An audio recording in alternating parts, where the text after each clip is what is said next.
The Liberal Democrats will always stand up for a Britain that is open, tolerant and diverse. It's in our DNA.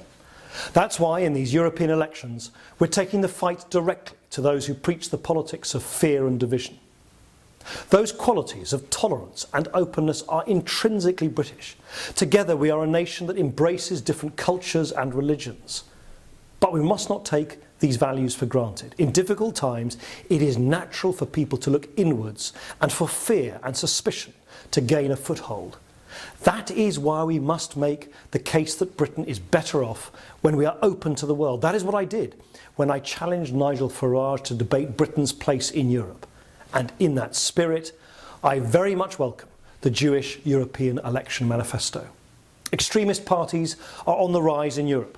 Parties like Golden Dawn in Greece and the Jobbik party in Hungary.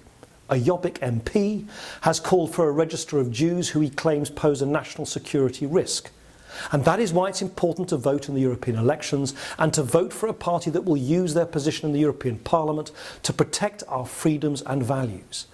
Our MEPs have always strongly opposed any kind of anti-Semitism and supported a motion last year calling for a strengthening of EU hate crime legislation.